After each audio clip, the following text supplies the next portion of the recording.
السلام علیکم ورحمۃ اللہ وبرکاتہ۔ بسم اللہ الرحمن الرحیم۔ فریضہ حج سے واپسی پر ریاض شہر میں 2 کویتی نوجوانوں کی گاڑی خراب ہو گئی۔ انہوں نے گاڑی کے انجن کا جائزہ لیا تو پتہ چلا کہ انجن میں کوئی بڑی خرابی واقع ہو گئی ہے۔ مرمت پر خاصی رقم خرچ ہوگی۔ مطلوبہ رقم ان کے پاس نہیں تھی۔ دوپہر کا وقت تھا۔ وہ دونوں فٹ پاتھ پر بیٹھ گئے اور سوچنے لگے کہ اب کیا کرنا چاہیے۔ چند منٹ کی خاموشی کے بعد ایک نوجوان نے دعا کے لیے ہاتھ اٹھا دیے۔ اے اللہ، ہم نے آسودہ حالی میں تجھے یاد رکھا، مشکل کی گھڑی میں بھی تجھی کو یاد کرتے ہیں۔ یا اللہ، ہماری مشکل آسان کر دے، تو بڑا بے نیاز ہے، ہماری مدد فرما۔ چند ہی لمحے گزرے تھے کہ ایک بڑی سی گاڑی ان کے قریب آ کر رکی۔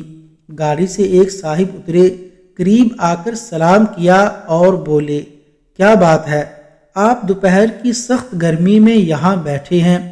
کویتی نوجوانوں نے اپنی مشکل بتائی۔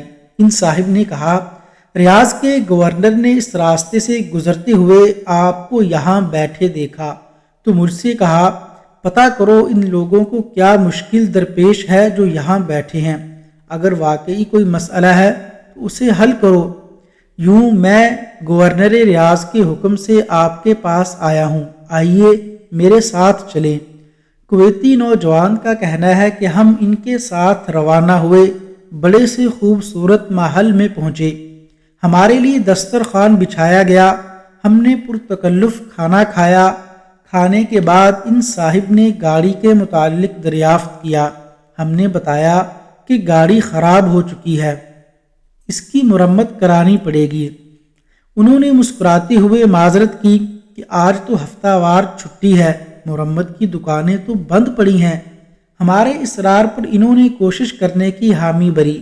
ان کی کوشش سے ایک مکینک دستیاب ہو گیا۔ وہ صاحب بھی بے حد حیران ہوئے۔ گورنر ریاض کے خرچ پر گاڑی کی مرمت کرائے گی۔